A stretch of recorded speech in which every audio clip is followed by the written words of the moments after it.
Is that cool? That's a good enough tweet? Yeah. Yeah. That's a good tweet. Hello, you're listening to Jump and Shoot, a gaming podcast. Today is Wednesday, January 20th, 2021. And this is going to be the first of a small series I'm doing called Sidequests. And what it is just, it's more of a loose discussion based podcast rather than a more structured thematic one. So today I am joined by Ryan. Hello. How's it going? And Ryan, why don't we hear a little bit about who you are, man? Yeah, I'm. I don't know. I'm just kind of your regular guy, like most people that are probably listening. Like JRPGs, and gaming was a big part of my young life, which is why I have a specific interest in this conversation today.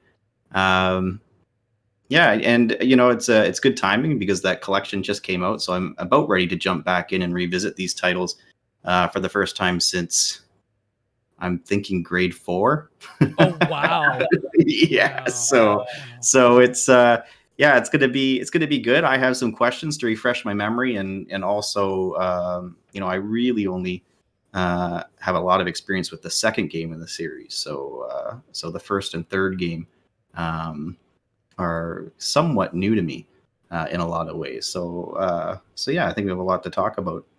Yeah, in an act of consummate professionalism, I forgot to say that we are talking about the Final Fantasy Legend series. Actually, SaGa, but we're specifically going to be talking about the first 3 Final Fantasy Legend games. So SaGa 1, 2, and 3. And Ryan, you I have to say, you're the only person I have podcasted with in over 2 years who is around my age. There we go. Everyone has just been younger, so I'm just I'm robbing the cradle. Well, it's a thing that happens. Obviously gaming has become more popular than we were younger, when we were younger, I guess. But a lot of people suggest that as you get older, you leave these things behind. But I think part of the reason why you try to become successful as an adult is so that you don't have to. Exactly, dude. Exactly. That's my end game. And I'm not rich or anything like that, but I am definitely in a position now to where I can buy these games over here, and not be like, oh shit, I need to work 30 hours to do so.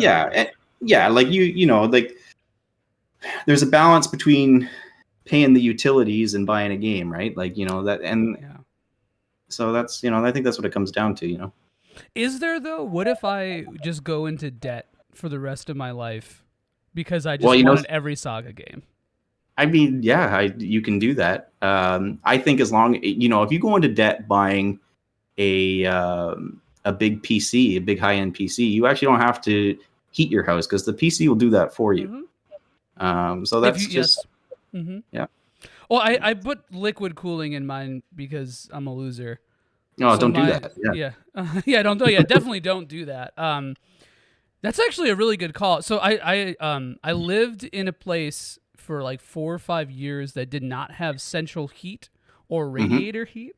So that actually helped a lot. Like I had this little office space, and in that office space, I just had my computer and my guitar and my amp, and it was just, it kept warm through sheer determination. Yeah. Oh yeah, that's all you need. That's all you need. So that's legendary. What else is legendary is Final Fantasy Legend. Absolutely. So before, do you have the SaGa collection, by the way, on Switch? I do have it on Switch, but I also have these guys here. Ooh.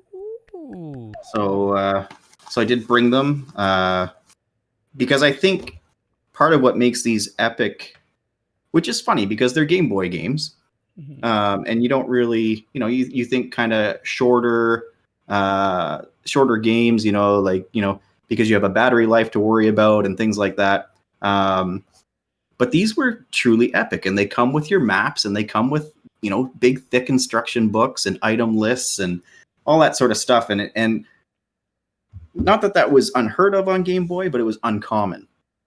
Right. So now, as the Game Boy aged, it became more and more common. But you know, it's a far cry from Castlevania Adventure. Oh my god, dude! Yes, yes. You know what I mean? And nothing against Castlevania Adventure. Recently played that on the Castlevania collection, and I had a good time with it. I have everything against that game. Well, there were many times where I was laughing, and I wasn't laughing with it. But right. but you know, it's part of the a storied history for a game that has a lot of fans, a game series that has a lot of fans. So it's worth investing an hour or two that it takes to beat it. If that, I don't even know if it takes that long. But these games they're gonna take a little more time, and it's gonna be I think impressive in a lot of ways, especially for people who are younger and maybe weren't even born when these were out, to go back and kind of revisit it, because I do think you've got things like you got games like Octopath Traveler that are kind of harkening back to those old JRPG turn-based style games, whereas even Final Fantasy, the core series, which really sort of popularized that for many people in the early 90s on the NES and Super NES, but also in the late 90s with the PlayStation games as well. So it's really it's impressive what they were able to pull off. Yeah. So real quick, I want to touch on what you said about the Game Boy, especially. So I last week I did a podcast with FFVD, who's a SaGa Frontier speedrunner. We talked a little bit about just some of the overarching themes of the SaGa series and so on. And one of the things that we sort of flirted with was that I think the first Legend game, FF Legend or SaGa 1, still feels very much like a Game Boyization of Final Fantasy, even though it wasn't. But it's obviously a separate series and it became its own thing. But that first game, especially, at least mechanically, even some of the assets, they resemble FF1 and NES/Famicom assets. And that was during the time when companies were cranking out Game Boy versions of big titles to sell them, because it was a cheap and efficient use of developer time, and it made money, and Game Boy was on the up. And so, I think for better or worse, SaGa 1 is very much Final Fantasy 1 on Game Boy, but it took some of the concepts and sort of subtleties of Final Fantasy 1 and just went balls out with them. Like the whole tower system, that was a really unique way, or not tower system, but the whole framing of the game as, you're climbing this tower and each floor is a different world. That was very kind of in line with the sort of out-of-the-box thinking that the first Final Fantasy had, because even though it was this high fantasy traditional setting, you still had the big like M. Night Shyamalan twists with Chaos and Garland. So there were, even from the late 80s, there was that essence of this is a little different, a little bit more cutting edge than regular RPGs. So, and also you get to kill God in this game. mean, which is a thing that will happen again and again if you continue to explore older JRPGs, Xenoblade, and so the funny thing about Final Fantasy Legend, and this is, you're gonna laugh almost immediately here when I do this, is if you look at when it came out in 1990, and how you mentioned that it is sort of a Final Fantasy for Game Boy, Final Fantasy 1 for Game Boy, in a way that at the time, they were creating, like, they would have a game on the NES and then they would port or make a game under the same title on the Game Boy that wouldn't necessarily be it wouldn't line up with the original game. It's just its version. They make they make changes to make it work on the system because it can handle whatever, right? My thought is, and especially where it ends up going, is probably this game came out in North America somewhere between Final Fantasy 1 and Final Fantasy 2 Yeah. in Yeah. Japan. Mm-hmm. And you know my love for Final Fantasy 2. So, but I mean, and obviously, you know, the progression system, while not so much in Final Fantasy 1, more Final Fantasy 2. Well, like it's the mutants, I think, right? They grow through repetition of abilities or something. Right. That's the most FF2 mechanic in this game. That's right. And that's what I was getting at too, where like it still feels very much like Final Fantasy 1 where everything is rigid except that mutant. And that mutant is the aberration, I think. Yeah. Yeah. And I think that's kind of interesting. And you almost wonder is, you know, before they threw that progression system right out the window, were they kind of thinking, well, let's include an element of that, and because they weren't sending Final Fantasy 2 over here, let's include an element of that and throw it into Final Fantasy Legend and see how the North American audience resonates with it. I see, like almost like a test drive. Yeah, right. And it's not everybody in the party. You don't even have to use it if you don't like it, because you can stick with the humans and the monsters, right? Is there anything? So yeah, it was safer. Yeah, it was safer to do that for sure. Yeah, definitely. And I don't know if that's a really good question. Although it could have just been, you know, Kawazu's vision and his constant pushing of D&D tabletop mechanics into RPGs. But yeah, I think that's a really good call. And I cross-checked this just now, but Final Fantasy 2 came out in December 1988, and Final Fantasy Legend came out / SaGa 1 came out in 89. So it came out between FF2 and FF3. But that's like, what I meant. Yeah, but even still, like that's still insane that game came out so long ago. Like, and you play it now, and it's like, okay, I hear a lot of criticisms of FF Legend 1 now, and I hear a lot of people say like, oh, it's real dated, it's janky, the mechanics don't work. And I don't really think that's true. Like, not any more so than a lot of the other RPGs at the time. Like, FF1 for NES is pretty broken. A lot of the stats don't do anything. A lot of the spells just are dummied out or just don't work. Dragon Quest 1 had a bunch of issues before it got ported here. Dragon Quest 2 has even more issues that, you know, like it wasn't really that, except Phantasy Star. Phantasy Star is perfect. The fact that Dragon Quest 2 exists is the issue. No, I'm just joking. I was honestly expecting to take the FF2 meme to another level, and it's starting to evolve into Dragon Quest 2 as well. So I'm glad that you put a hard stop on that before it could happen. I actually forgot. I went to grab my my repro Final Fantasy 2, and I forgot to grab it, so I could show that one off too. Oh man! Well, you know, like let's keep that one in the box. Yeah. Yeah. Oh yeah. Yeah. That one doesn't get unwrapped, but yeah. So like Final Fantasy Legend 1, I messed around with it once the collection came out, but I really, you know, I made my team. I went and I got some equipment maybe, and I stepped outside of the town and I started.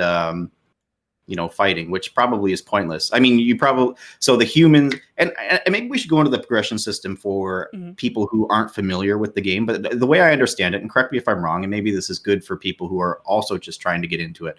Yeah, because again, Final Fantasy Legend 2 is the game that I played beginning to end and have fond memories of. I had one when I was younger. I had 3 when I was younger. I really didn't play much of them. I'm not really sure why, but anyway, so my recent startup, so humans, you basically buy upgrades for them. That's how they progress, if I am correct on that. Yeah, and they're basically, they're you know, your HP.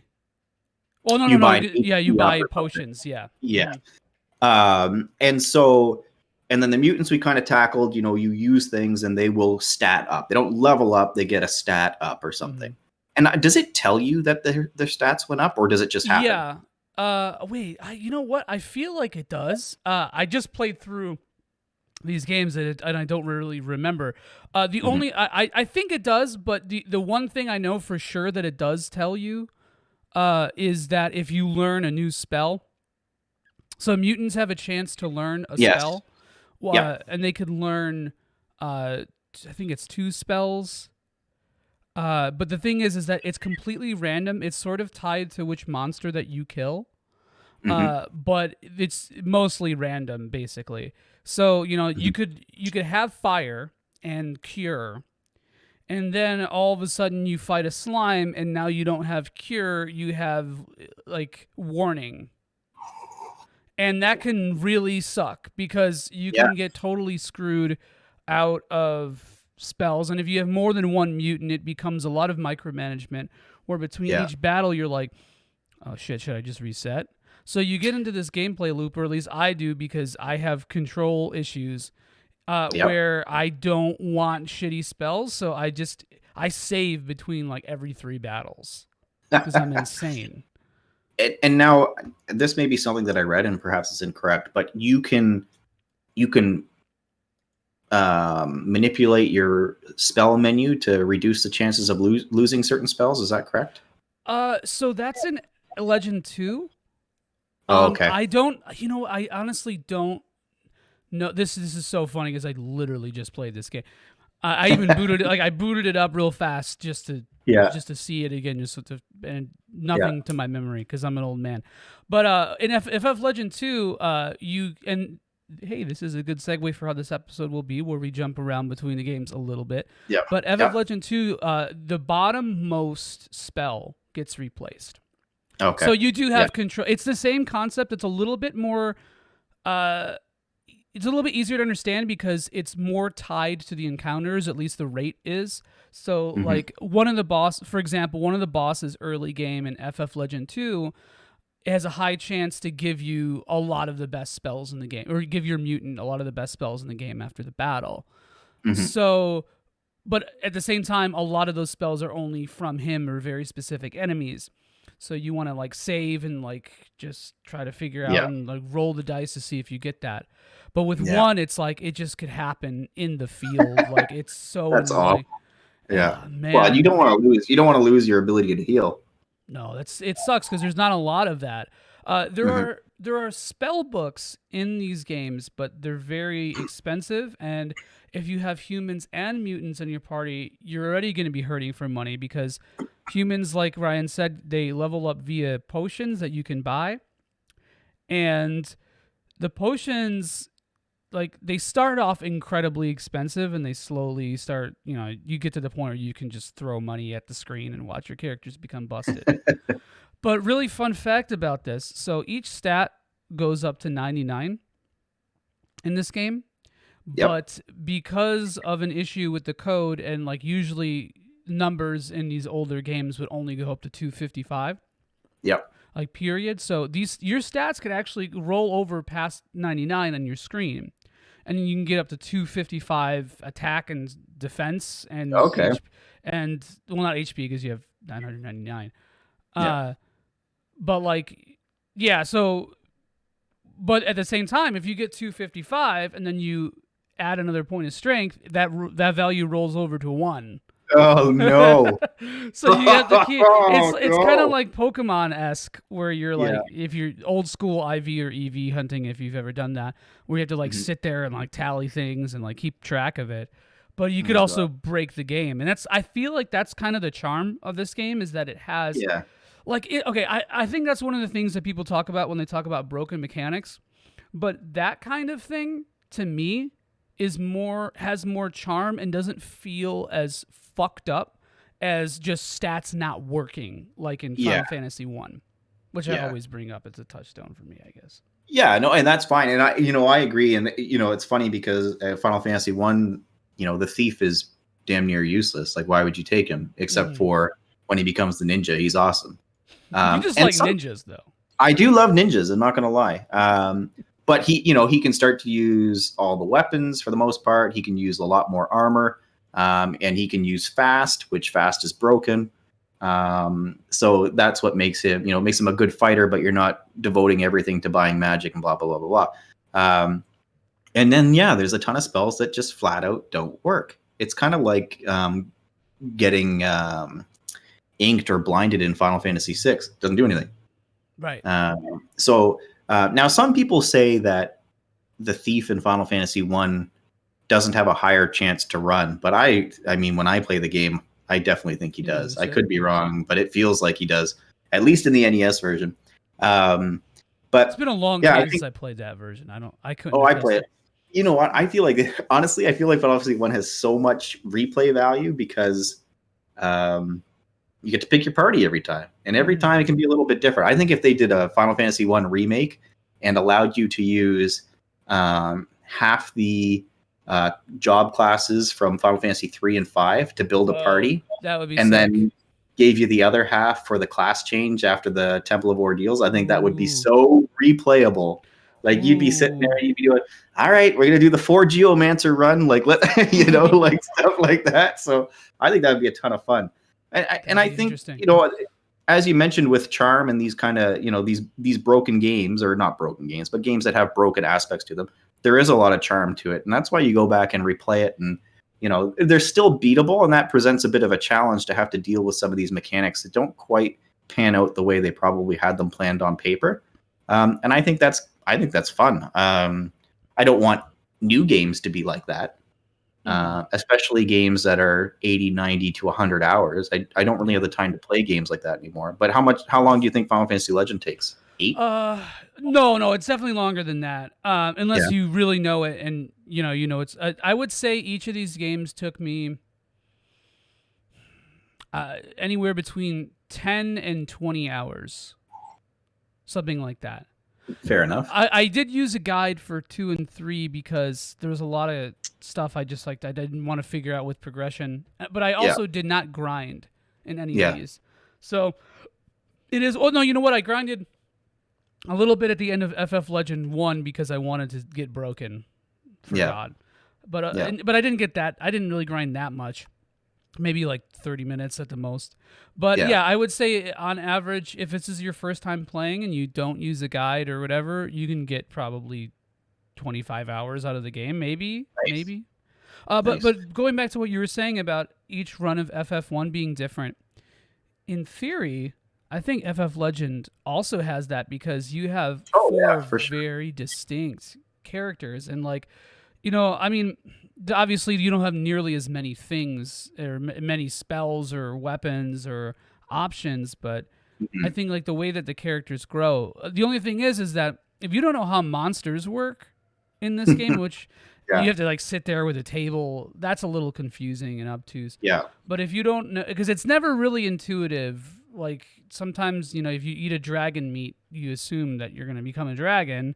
Yeah. But it resets you on the table. It's super confusing. So if you are playing this game for the first time and you want to use monsters, which they are really good because you don't have to. If you're like a person who doesn't like to grind, then monsters are great for you because you don't really have to worry about like upgrading them so much as long as you know how to move across the monster table, which requires a little bit of work. I never really used them too much. I think I often, and again, we'll go to Final Fantasy Legend 2 here. I often went, I think, a human, maybe 2 humans, a mutant, and a robot. And robots to me are awesome. Like that was, I loved using the robots. And you're right with the replayability and there's not as many classes, but the classes are so different from each other. Whereas in Final Fantasy 1, there's a lot of overlap. Yeah, to the point where you have fighter, black belt, thief are all kind of similar with varying degrees of attack power. And you got the red mage that kind of bridges the gap between the white and the black. Like there's each class kind of leads into the next. Whereas these ones, not so much, right? You've got your magic users, your monsters, and your humans, and each of them are going to progress in a different way. And yes, it's just fight and magic, but the way you go about acquiring those skills and boosting those skills is so different that it does create, I think, a very unique experience with very few real choices. Right. And I think the biggest challenge in FF Legends, or the whole series in general, and this is true of the NES Final Fantasies too, or Famicom ones if you're being pedantic, but is the fact that like the games kind of become endurance tests. Because, obviously we're back in the 80s and, hairspray is everywhere. There's a lot of gated tom rolls on all the music that you're listening to, you know. Yeah. Uh, and Ryan, you were like 32 in the 80s, right? Yeah, something like that. Yeah, Yeah. same. So, um, Yeah. but so you remember, Yeah. you were a fully grown. No, fuck. Yeah. Yeah. Um, Yeah. you My look, back problems were just starting. yeah, you look great for 64, dude. Like You know what? that's It's awesome. been, I kind of, I looked until I was 24. I looked about 16, and then I just kind of bang 32, and then I just stopped. You just changed, yeah. If I shave, I lose a good 5 years, which is nice because then Yeah. I could flirt with being older or younger. Yeah. I Um, didn't know where that was going for a second. oh, I could also flirt. That's Yeah. do you think this is a podcast? This is a dating service, That's right. motherfucker. There we go. There we go. But yeah, sorry. Going back, the whole thing is an endurance test, which is also this podcast. How much can I infuriate Ryan before he breaks? But like, Yeah. yeah, I mean, like random encounters are everywhere in these games because, Yeah. and that was twofold. One was Yep. because RPGs were just actually threefold. RPGs were figuring out what they wanted to do still. Two, that is a very traditional like D&D mechanic where you roll to Yep. fight. And then the third thing was that guess what happens? That gets you playing the game for longer. It quote unquote artificially extends the lifespan of these games, increases the difficulties, so on and so forth. So the problem is, and I know that Legend is actually 2 was the worst in my experience recently with this. But Legend 1 also, I remember being incredible, like an incredible amount of encounters that you see. But in this collection, I feel like something is off with the RNG, the way that the RNG rolls in it. And it's maybe due to emulation or whatever, whatever they use. But my point is that the encounters are cranked. Like, cranked. So... I'm not even kidding you, man. Like 80% of the time, I take one step in another encounter. Yeah. And then I started to get superstitious. And this is another thing that was charming about games in the 80s and 90s when you didn't have the internet and you didn't know how things worked, and you started making up like folk remedies and shit for this kind of stuff. So it's like, well, what if I don't flee from battles? If I don't run from battles, then I'm not gonna get encounters more. And you start thinking, you start psyching yourself out. But in this game, like I think like it just the RNG is just weird. So it was so annoying, and I think that they know this because your run chance is pretty high in this. This is a theme of SaGa games in general, where you run so much. Well, it's fine. The in Legend 2, you could I think at the first town or the second town there was a reset glitch where you could just max out your guys. Oh, I didn't know this. What? Yeah. Okay, honestly, you'll want to go back and play the game. I don't know if you can probably still do it on the collection. I don't know. But you in the first town, I think, or the second town, you go into the town, you talk to a person or something like that. I could be remembering this completely wrong. And then you go out, you get into a fight, you gain a bunch of levels, nothing happens. You save, you turn it off, you turn it back on, you go back and basically repeat those steps. Everybody gains something. Shut it down, like after saving, do it again, every fight. Whoa. And you just get huge. So the first time I beat the game, that's how I did it. Okay. And because you're just huge, right? So now I can't remember, because in that one, humans don't. They actually level up like mutants. That's right. Yeah. So monsters are obviously not affected by this, but or robots are essentially humans from Legend 1, right? Like yes. Or do they level up too? Okay, so the way that robots work is that they get stats depending on, they have like 8 or 9 equipment slots or something like that. Yeah. And they get stats depending on what's equipped. So if you equip like a rapier, you get like, I don't know, 6 agility. And HP and so on. But they don't actually level up. But, and speaking of glitches, we'll trade off with the glitch stories, right? So there's a glitch with the robots that you may be familiar with. Sorry, you may be familiar with if you know this, the reset glitch, which I actually didn't know. Oh yeah, But hilarious. so if you break a martial art weapon, like punching, like a punch or a kick or whatever, which is hilarious that punch and kick have uses. That's Yeah, another well, thing. Weapons all had uses. It's like Fire Emblem, yeah. well, older Fire Emblem, where it actually makes a difference. But so like if you break a punch or a kick, and then you goes down to 0 uses. If you go into like the part of the menu where you can like configure and move your stuff around, you Yep. like move the punch and it gets erased, but the bonus from it is still applied to your robot. So Oh. once again, Daddy can get to 255. But it really kind of only, I think it only works with agility, because Yeah. martial arts things only give you agility. Maybe it gives you HP as well, but Hmm. either way, I mean, agility is pretty much probably the golden stat in these games because it Yep. increases like your hit chance. And even though the agility weapons don't do as much damage as the strength weapons, they Hmm. still like, if you're stacking agility, you're going faster, you're hitting more often, Yep. and you're still hitting hard. So, but your Yeah. robot can become the god of destruction Nice. so easily. Oh, one more glitch too. That's busted. I don't know the specifics of this one, but it's toward the end of the game that you want to do it. But basically, what ends up happening is you use one of the magicite or the magic crystals. I think they're just Magi crystals or magi. whatever. Yeah. Yeah. Um, magi. You use one of those, and it becomes like a stat up, basically. So Okay. you can just Yep. like crank your stats on your humans to a certain amount. Oh yeah, yeah, yep. But then it uses your magi too, your magi meter, so you can get locked out of progressing in the game, like hard locked, like so you Oh can yeah.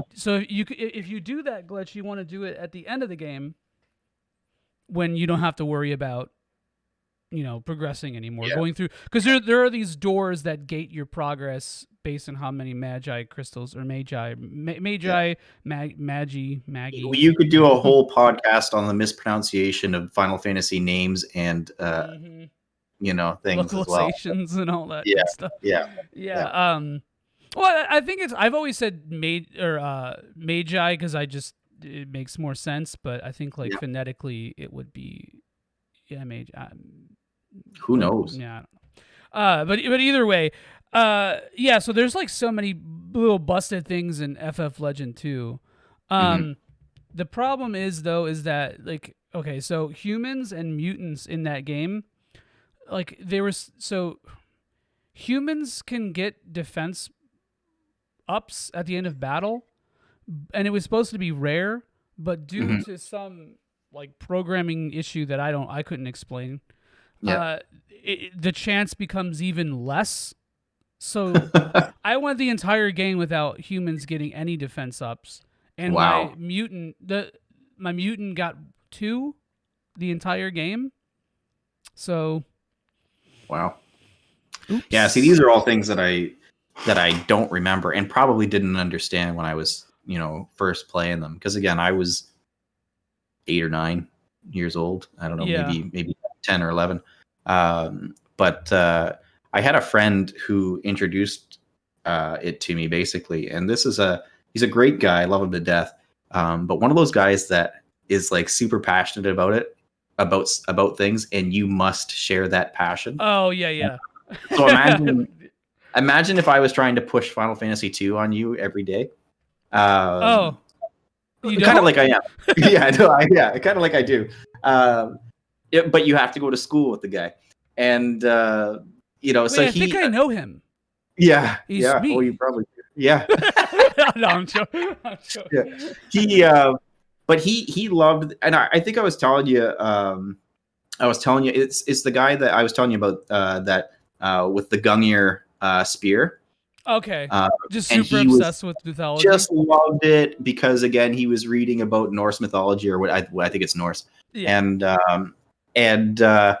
it's just one of those things where he's a delightful guy. He's like, oh, you gotta, you got to get this, you got to do this, you got to do, and he actually was a SaGa kid, and back in those days you probably had one or the other. There wasn't a lot of households that had both or all the things or It was a whatever. gang war. Yeah, exactly. And so he always had his Genesis or his Master System or whatever, but he did have a Game Boy. And so he could never play the Final Fantasy games, which at the time it was just Final Fantasy 1 and Final Fantasy 2 for Super NES. And so he introduced me to this game. And then another buddy of mine, he got it as well. And so it was like, okay, well, I'm going to check these games out. And I remember like, in my room, my bedroom, which was like an 8 by 10 foot room, and it's basically just your bed in the middle of the room. You've got your window 3 feet over here, your dresser 3 feet over here, your closet at the foot of your bed, and then the door on the way out. And I would lay down between my bed and the window with my Game Boy playing Final Fantasy Legend 2. And the music was great. And you just get sucked into the world. And, you've got these great bosses, and it's like, it's Odin and Venus and all these like, names that you recognize, and, to certain degrees for different people. But you've heard the names before, and I believe it keeps you intrigued. You want to find out more. And so even though the story is still very limited in a lot of ways, you imagine things because you're young, and, you use your imagination to kind of fill in the gaps and everything like that. And I think that's what's really special about these games. And maybe, as we're older, if we're revisiting them, or if we're visiting them for the first time, you might lose that aspect. But I think filling in those gaps, and then, you'd go to school the next day and you'd have a conversation. Oh, here's what I did. And here's, what I think about this character. And, he was in love with Odin because that's where you got the Gungnir and all that sort of stuff.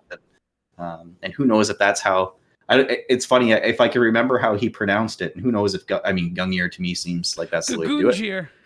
Yeah. Gagunjir. He called it the Ginger. That's what it was. The Ginger. Oh man. Yeah. So I mean, but that's the thing. That's what I should call my girlfriend. She has red hair, so that's just what she's. Oh yeah. Mm-hmm. Instead of the Ginger, call her the Ginger. Yeah. So yeah. I think that's a thing to do. Mm-hmm. But to me, like, those are the memories around these games that, and I did get the third game and I played a little bit of it. It's very much more traditional. Much more like Final Fantasy games. Mm-hmm. It was made by a different team, actually.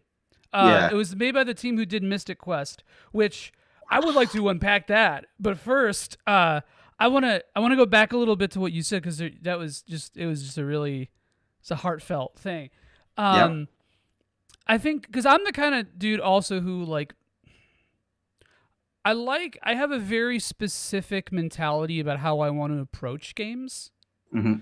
And usually I'm kind of a purist where I try to go in as blindly as possible, and I don't like to look up guides or especially strategies. I never really look up, and there's my dog over here. But I never really like to look up strategies. I unless I'm like doing trophy hunting or collecting, I usually do look at those guides, because I want to make sure that there's nothing I don't have to do another playthrough for. And But like this, I have a very like almost, I want to say disciplined, but nothing about me is disciplined. But I have an almost disciplined approach to how I approach games, and I think with SaGa games, you either and this has a point, I swear. There are like 3 ways to approach it. You either go in completely blind, and that's Divergent, because if you go in blind, you either love it because things turned out well for you, or you hate it because it's frustrating and hard, or you go in and then like you go in with some knowledge, and that kind of carries you through a little bit, but then you hit a point where you get walled by something, or you don't understand something. So then you go back to your guidebook or your Discord or whatever.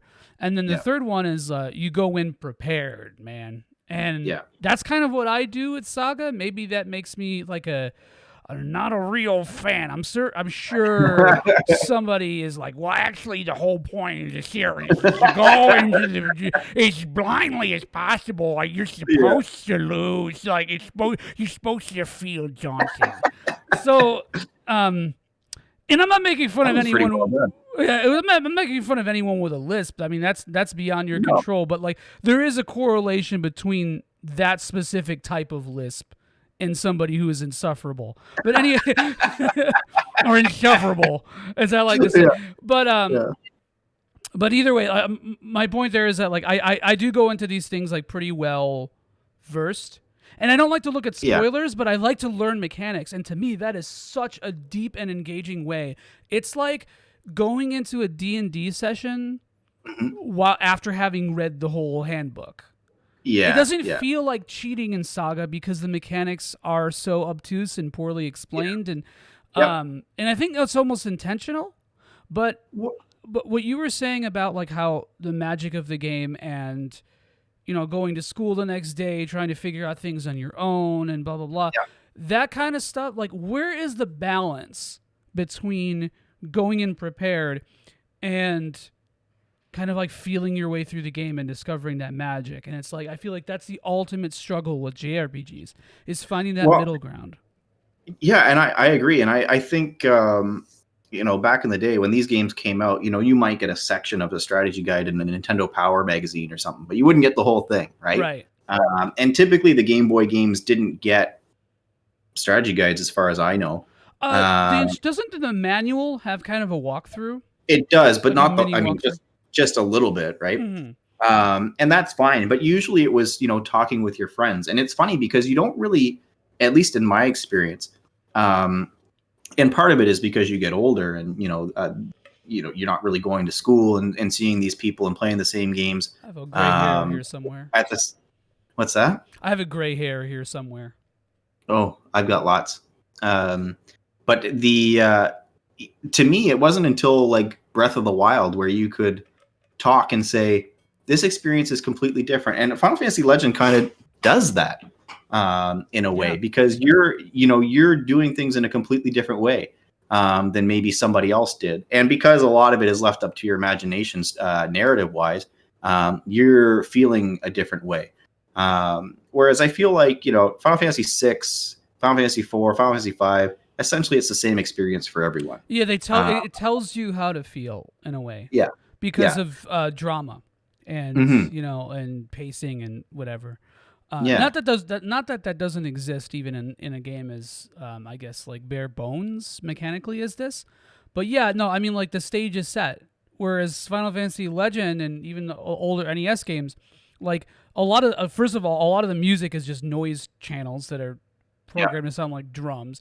And so Yeah. like the ambiguity of those games is so much higher because of that, like because of personal experience. Mhm. And like But going back to like, yeah. sorry.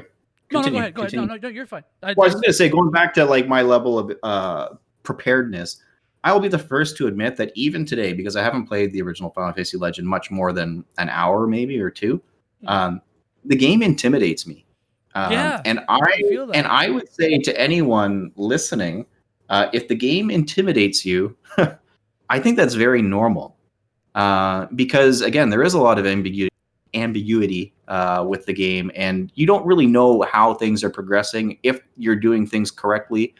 And I think not that I mean, there's certainly games out there that don't hold your hand these days, but there's a lot more clarity in games these days, and they will prepare you along the way. When it comes to games like this, and when it comes to using guides, again, I try to stay away from it as well. The one thing I do tend to look up is missables. Yeah, the same. And it's funny because it's almost like, so for example, like, and I'll use a recent example for recently replayed Final Fantasy 7.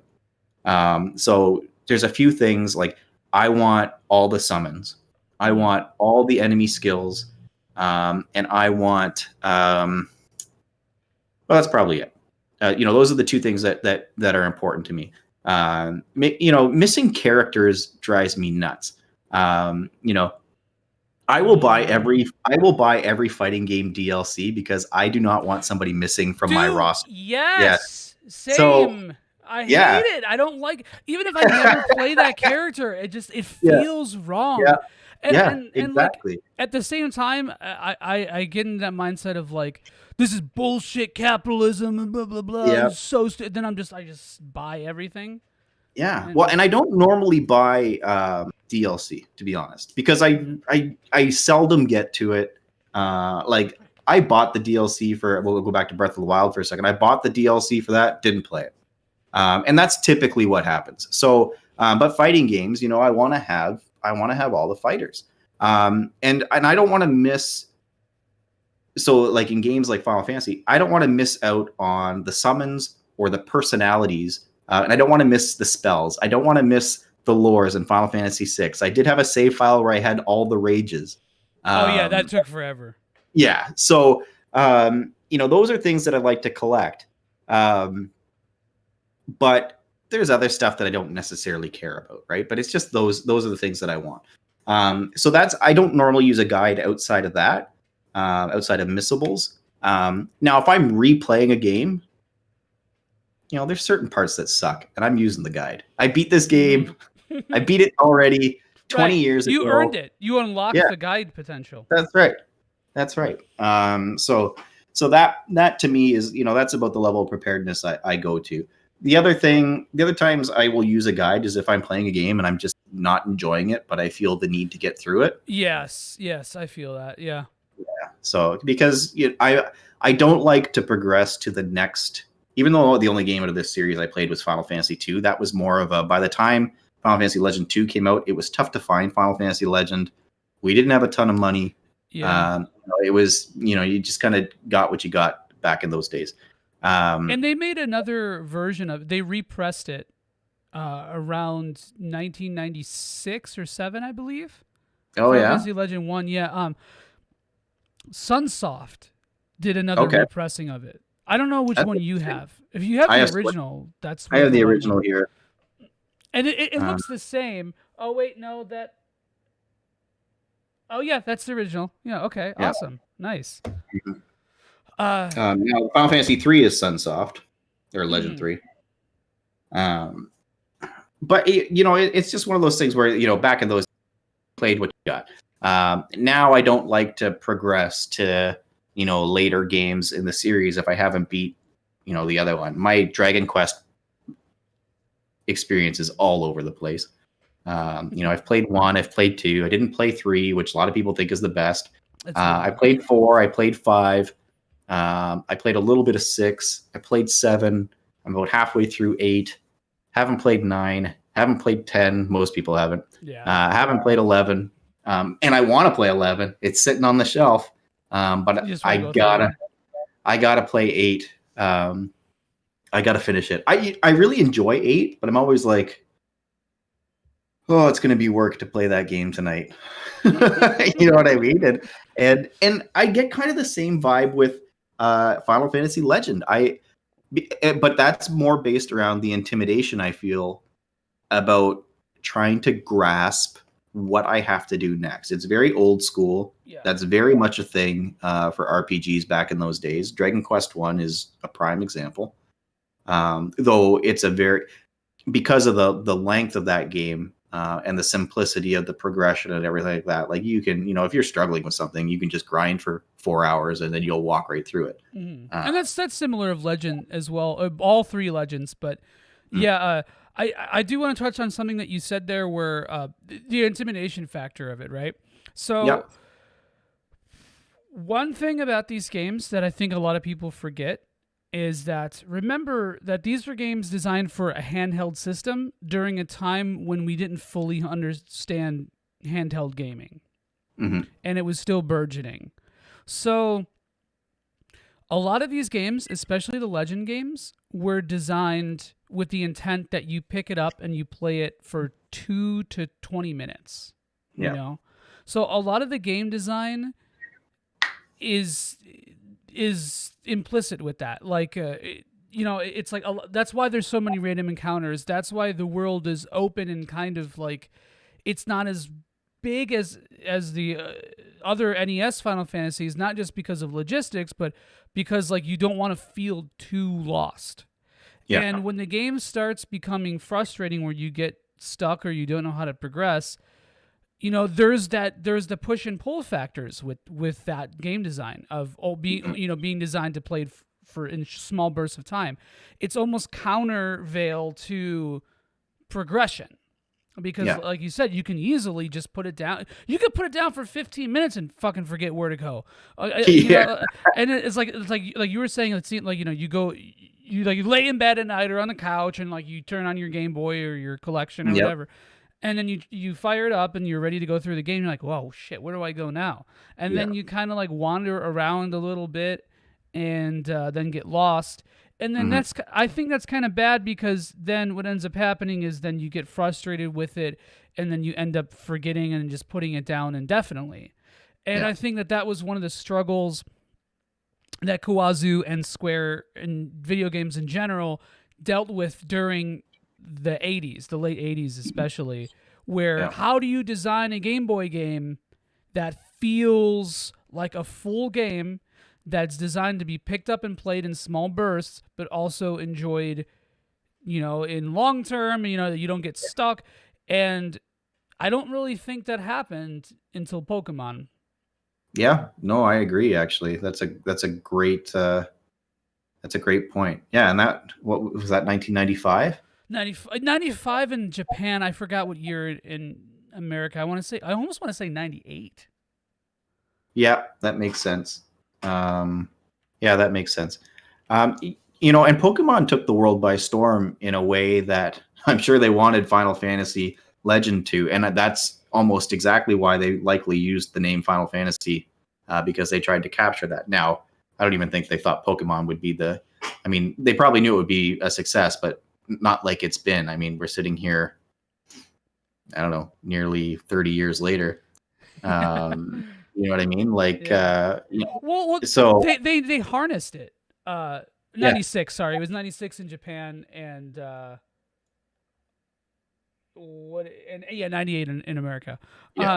But it I think that by the time Pokemon came out, they knew how to harness the marketing machine more, and they knew how to harness selling a JRPG. I mean, they still didn't fully know, but it was started to become more apparent that there is an audience for these type of games. Yeah. And what boundaries that we can push them to. And I'll bring this back to Final Fantasy Legend, because I think that game really did push the limits. Like, and I talked about how you can kill God or use a chainsaw to one-shot God. But I mean, that's a trope that's extremely prevalent now. Not killing God with a chainsaw, but killing God. No. And so it would be my weapon of choice. Right, same. Yeah, I mean, usually I go to this, conceal and carry. I think that just means chainsaw and carry, really. Yeah. As long as you have eye protection, I think go for it. Right. Exactly. And those are our political views right there. Yeah. But in the most subtextual way ever. Nice. But yeah, no, I really think I didn't do enough research on this. I'm not a huge anime guy, so I can't like fully say. But I mean, I don't really think that trope in anime was as big until a decade later. So this game was really kind of pushing it, man. The idea of like each tier, each area is a different world in a different time period, a different aesthetic. I mean, it's limited to the Game Boy palette and the 4 lines of dialogue in the entire game, but like, dude, when you go in, and this is spoilers, but whatever. When you go into like the Akira, like Akira futuristic place where like Suzaku is like the Firebird is just like destroying things and is a constant threat. That is huge for 1988. That's wow. And and maybe too grand, because again, I played it. I was, I don't know, 11 or 12 or whatever, or 9, 10, something in there. Maybe a little over my head at that point. You know what I mean? Same. Yeah, I didn't know. I was enjoying it. I wasn't necessarily grasping what was happening. Whereas Pokemon, man, I better get all 150 of these. Better play with my friends. Better tell my friend to get this game because I need to trade so I can get the rest of these little buggers. And I think that's what did it. It was that collectability, which obviously is something that humans resonate with, because I think that turned into DLC. I think that turned into gacha. I think that turned into all sorts of things. And I do think the birth of it, or close to it, was Pokemon. Oh, for sure. And it's a great game, but when you look at the battle system, it's very similar to what you're experiencing in Legend. If you want something that's a little more adult oriented, something that's I mean, I wouldn't say Pokemon's heavy on narrative, especially the early games. Something that's a little more intricate, but obviously without the collecting of the Pokemon aspect. Obviously, Legend is actually a really good game. For people who are fans of that style of game. The battle system is very similar. I mean, you basically spam fight to win in Pokemon as well. Yeah, so it's fitting. Yeah, exactly, right. But I mean, you can break Pokemon just with using the right types. Like once you know where you're going and what you're up against, you can, like, Pokemon is not challenging. Where I remember Final Fantasy Legend 2, there was a couple fights where I'm just like, how do you even do this? The final boss almost walled me on this playthrough because I just was not leveled up. And we talked about this before, but not everybody who's listening to this is fluent in my Twitter. So I got walled by, I almost got walled by Arsenal, the final boss of Legend 2, because he just like hits super hard, and if you don't have like the best equipment for him, he can be tough.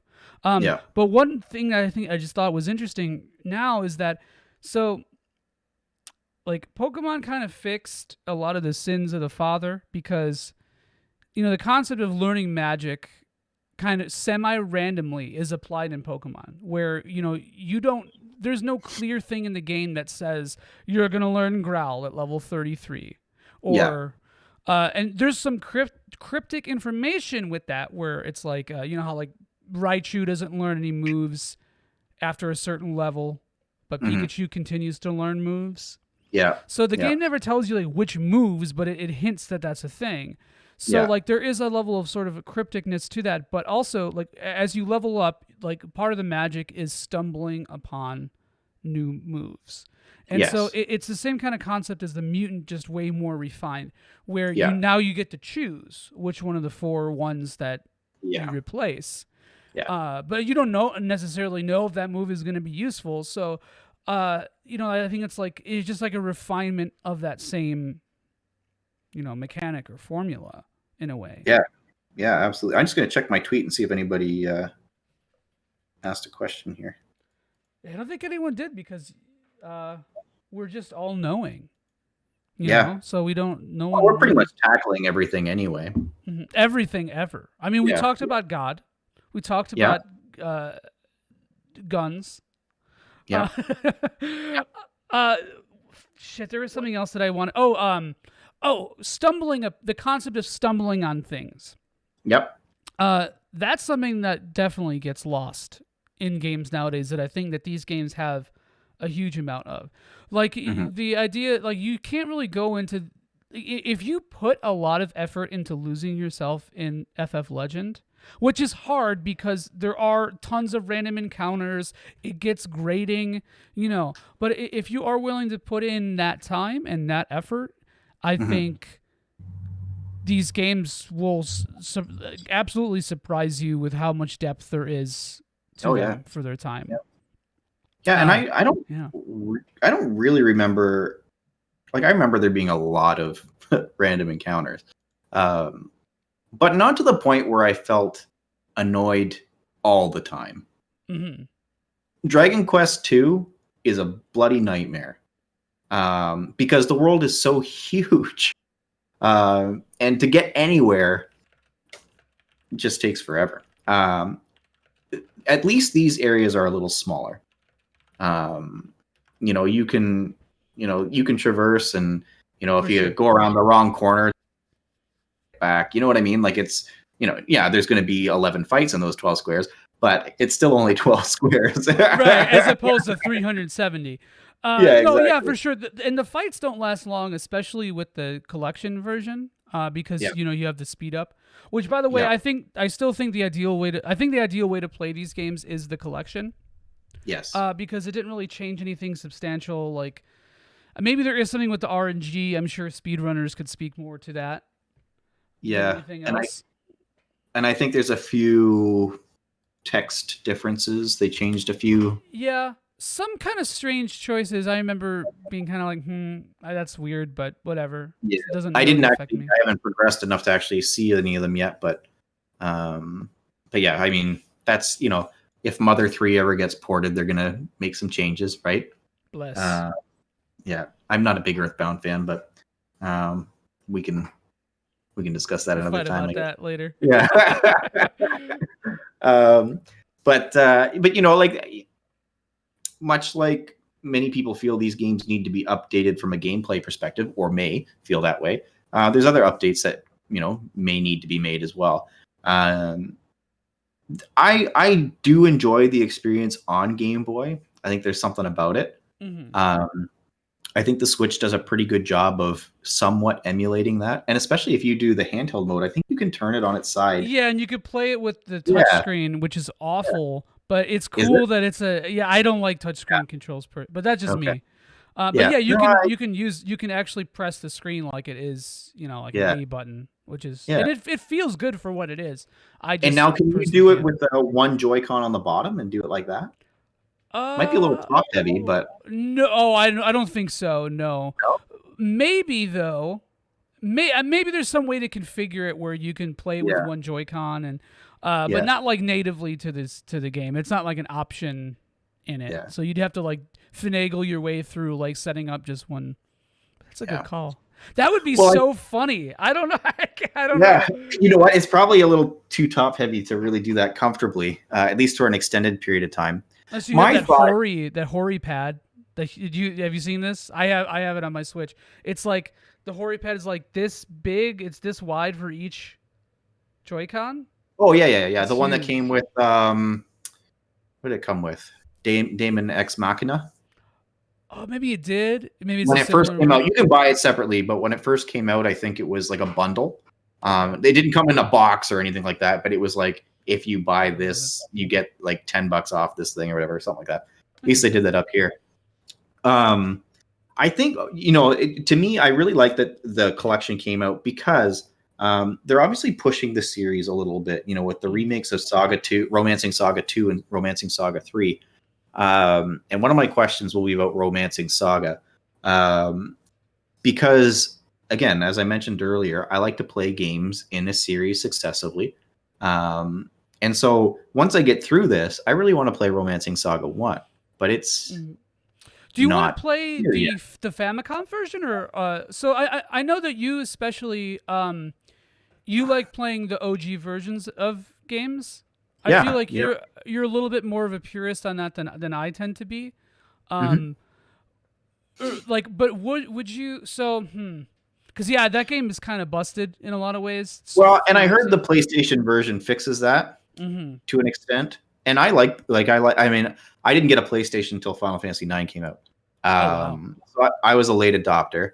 But I do like the PlayStation. I like a lot of the old school RPGs that are on it, and I think that would classify. And that one came out in North America, correct? Minstrel Song, Romancing SaGa 1 guess. remake. Yeah. Mm-hmm. Yeah. I actually just So bought it. Oh, okay. So I would be fine playing that version of it. Okay. Cool. Now, can you get it on the Sony store? I don't think you can. I don't know if it's available digitally. Yeah. A copy isn't too expensive. I got a sealed copy for, I think it was $68 including shipping, which, Yep. knowing how fucked the retro market is, Yeah, that's not bad at it's all. not bad. Especially sealed. Sealed, yeah. But you can get on. I also bought Unlimited SaGa. I thought I bought it for $15. I bought it for $7.25. Wow. And it's in good shape because nobody wants that game. Yeah. I think I saw a couple posts on that experience.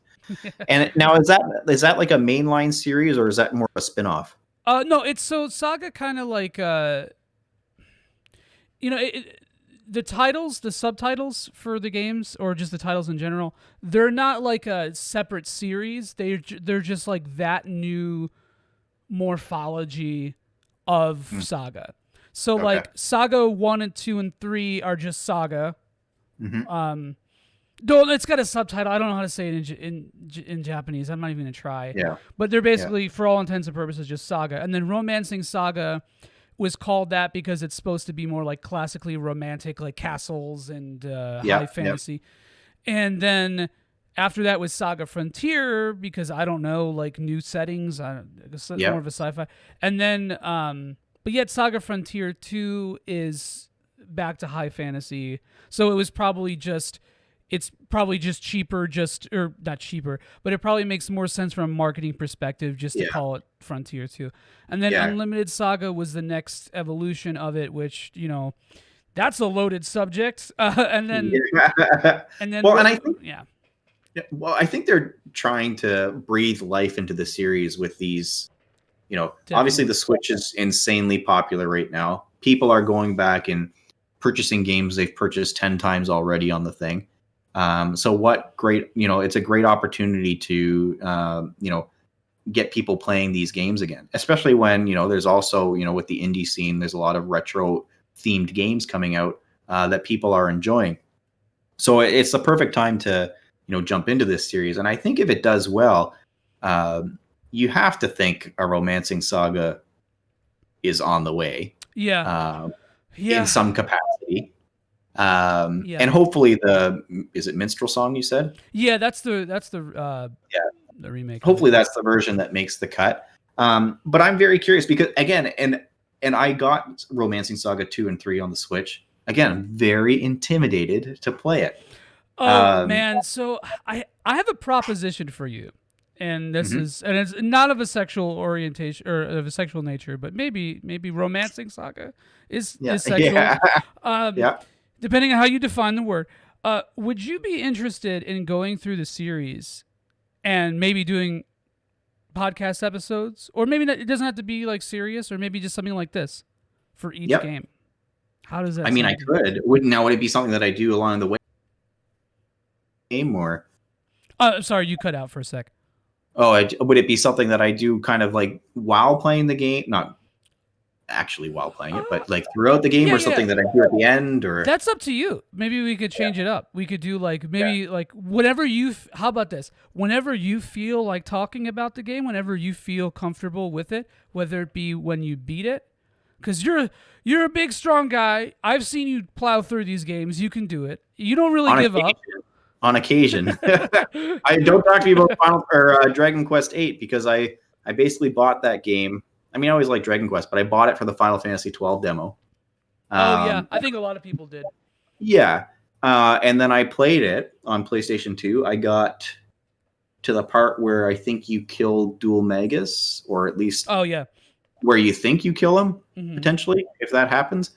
And then I never played it again for some reason, even though I quite like when I'm playing it, I really like it. And now on the 3DS, though, I'm playing it again. I'm way past that part. I think I finally have the casino opened up and or reopened up the second casino or something like that. I don't remember. And again, I'm just like, like, but I have fun while playing it. Like, I think it's beautiful. It's fun. Like the battle system's fun. It's a little, you can speed it up a little bit, which is nice. But I don't know. So far, like a lot of people think that Dragon 8, and maybe that's changed now that 11's out, is one of the best in the series, if not the best in the series. Mm-hmm. It's up there for sure for me, but I wouldn't call it the best. I think I prefer 7, to be honest. That's a take. And that, yeah, and I think now I don't know if you played the 3DS version of that. I did. I have the PlayStation version also, but I will not touch it because I have an extreme like I'm so like averse to loading times in older JRPGs. I really can't. Yeah. I can't. Yeah, I don't like them either. I have it on PlayStation as well, just to have it. But I have the original sort of stuff. Like I have to have 7 because I have all the other ones. But I feel that. But yeah, I'm not going to play it. It doesn't particularly look good. Loading times I hear are not good. I already played it on a 3DS. But the way that game, and it's almost similar to Final Fantasy Legend, how each island is kind of its own thing. Yes. I think that lends itself very well to portable gaming. Because yes, they can be long, but you kind of have, they're almost like chapters in a book. You know, you kind of use them as checkpoints. You're like, all right, I finished that one. I'll stop and I'll go back to the temple and start the next island next time. To me, Dragon Quest VIII is missing that. It's very open-ended. I guess there's checkpoints because much like 7, I guess, you know, each town tends to have its own story. And its own little sub quest. Yeah, and you can kind of wrap it up after that. But I just, it overwhelms me with, you know, I thought I was halfway through the game. I think I am halfway through the game, actually, but I thought I was 2/3 of the way through the game, and I felt like I could see the light of the tunnel. And so another thing that I will sometimes do is I'll load up a game fact, and I'll just see where I am on the table of contents. Mm-hmm. Yeah, so, I've done this. Yeah, so it's like, all right, I there must be probably 30 chapters. I bet you I'm on 21. And it's like, no, you're on 25. Oh, well, that's good. Of 60. Oh, you know, like, you know, that's what happened when I was going through. I'm like, this can't be. I know that feeling. Anyway, I'll push through. Actually, I was thinking about it today, and I want to beat that game before Bravely Default 2 comes out. Okay, so you've got about a month to do that. You can do it. So, and I do want to get through I think if I can do that, Final Fantasy Legend will be my next game. And yeah, I would definitely be open to be doing a podcast and talk about my experience. And I think when we get to Final Fantasy Legend 2, that could be really interesting because are my rose-colored glasses on? In some ways? I'll say this. It holds up in almost every way that I thought when I was a kid. Because I loved it too. 2 was my favorite. Actually, I think 3 was, because 3 felt like the most similar to FF6 and FF4, which were my favorite games, and it felt more like the RPGs that were easier and more accessible to me. But now that I played through them, I think, and this is a really good way to capstone the episode, I think Final Fantasy Legend 1 is the best. I think by considerable margin, even though it's not mechanically. It just like something about the setting and like the scope of the game is just so powerful that, like, even though it was the first and was rough around the edges, it just feels the strongest, I guess, in that sense, like the most innovative. And I don't know if that doesn't necessarily mean it's the better game, but to me, that's subjectively, that ended up resonating with me more. Because even though the mechanics of 2 and 3 definitely make a lot more sense and they feel a lot more well-rounded, I don't think that the gameplay in those games is particularly strong. So, like, to have something like the world be better and more engrossing to me is stronger. I will say I'm not really that big of a fan of Legend 3 because it just meanders. Yeah. Like, the story is pretty cool. Chocobos, though, doesn't it? Yeah, and the story is cool, but it just also just feels too much like a generic JRPG.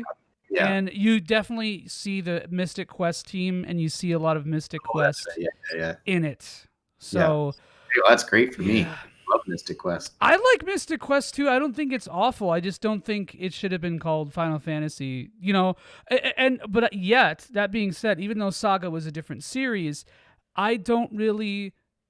This is a hot take, but I don't really see that much of a difference between Final Fantasy Legend and Final Fantasy until maybe Legend 2. Yeah. I think the first game being titled Final Fantasy Legend actually makes a lot of sense.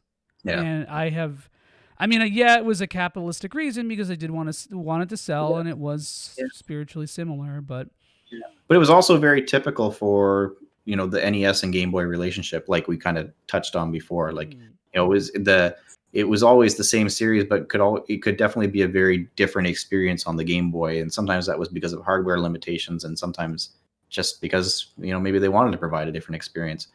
I also, gosh, there was something else I was going to mention too, but I think I've lost it. We'll leave off with this thought before we totally wrap up. But I will say, when you go into Romancing Saga, and I haven't played Minstrel Song yet, so I can't really attest to that game.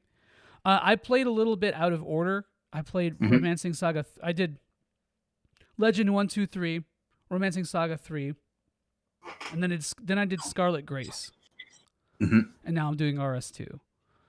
Okay. I will say that it is definitely worth Romancing Saga, especially, and you could play Legend blind and be fine. But Romancing Saga 3 is a really good place to start.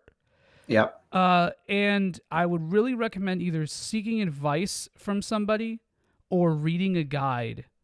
Okay. And maybe not necessarily like like an FAQ or a walkthrough, but just kind of figuring out the mechanics. Because again, I'll use that D&D analogy as somebody who does not play D&D. That it's a lot like reading the Dungeon Master's Guide. Yep. Or the rule. Like I don't really see it as quote unquote cheating, because the more you understand of the Saga games, like how they work, the more enjoyment I personally get out. And I think a lot of people do feel this way, so I'm not just trying to speak from my own experience. No. But yeah, I would really recommend that. I think you especially would get a lot out of it.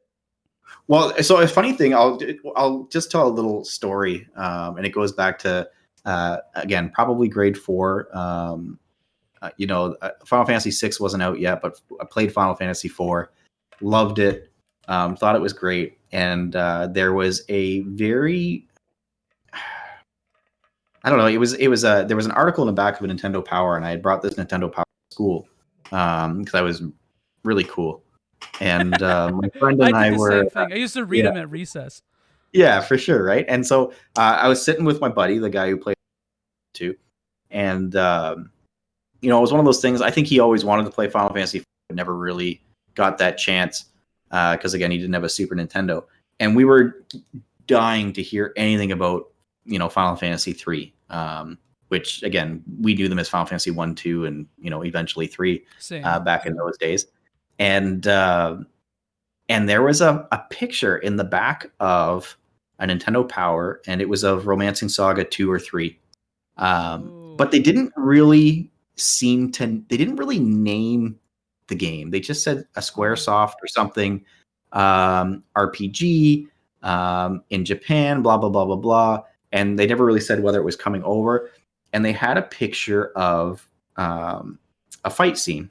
And so of this picture, and I think it does actually say Romancing, an obscure name for a title. I didn't think it was the title of the game. Right, yeah, because that is a weird, and especially for a little kid brain, which is exactly. It's a strange title. It's a strange word to use in that context for a little for sure. And so, and it maybe even just said Saga. I don't know. Maybe it didn't even have that title yet, right? And so, if it said, the next title in the Saga series, like maybe I was like, well, Final Fantasy is a Saga series. I don't know, like I could be thinking something like that. And so it showed the team of people or whatever, and one of the characters is like a green dragon type thing. He looks like a green, like basically a crocodile who, stands like a human.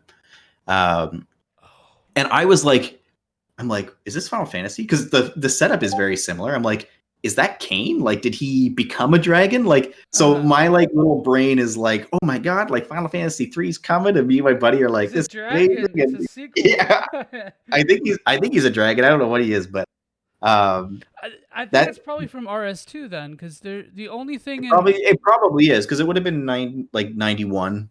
Okay, yeah, that makes sense. Yeah.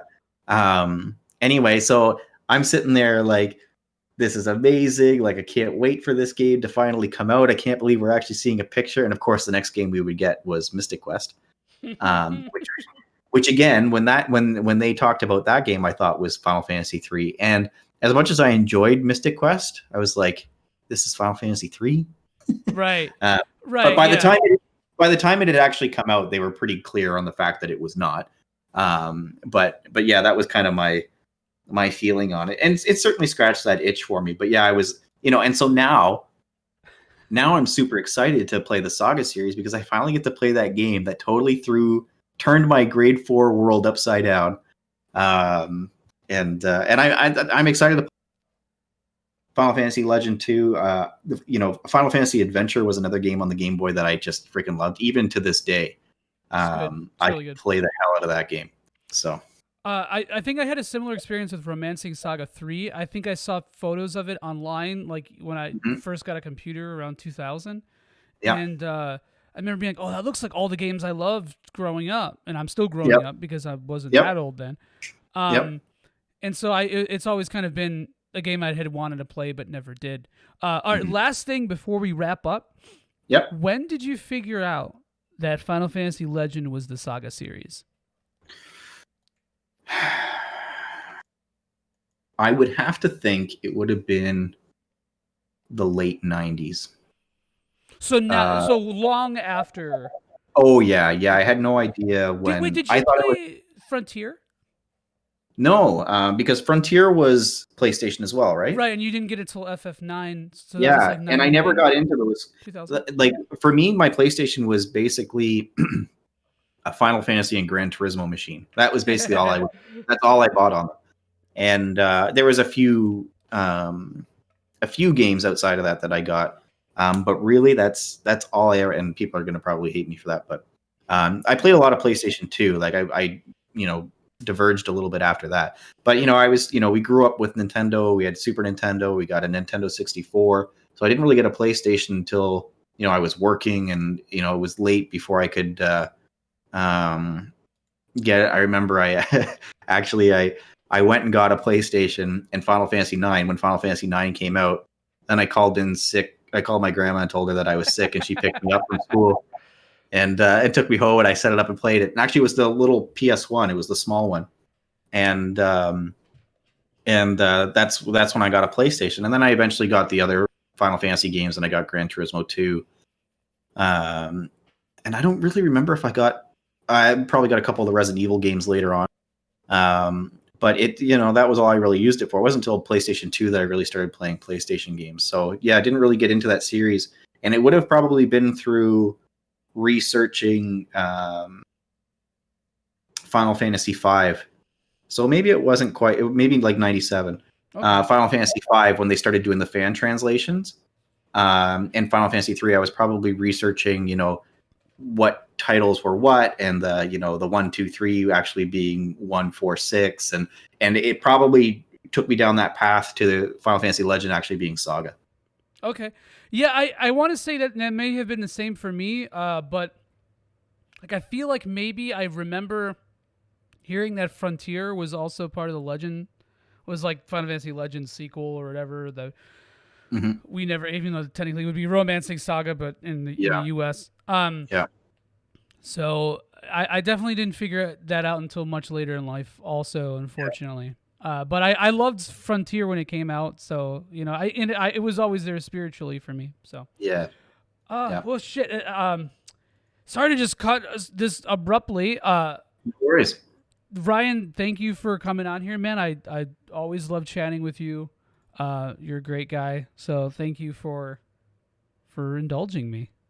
Yeah, no, thanks for answering some of my questions, because I'm excited but intimidated about the series, even though I've played through some. So it was good for me to be able to have the conversation. Hopefully good for any listeners that are maybe feeling the same way I am. And, I'm certainly an experienced RPG player and gamer, and I still feel that way. So, the collection is a great way to, I think, jump in with very little financial risk associated with it. Unless you physically buy all the games again, that could hurt. Yeah, which can be pricey. Tell you that. And that's a great way to experience them as well. And I would say if you're a collector and want to experience them in that way, it is worth the money if it's checking those boxes for you.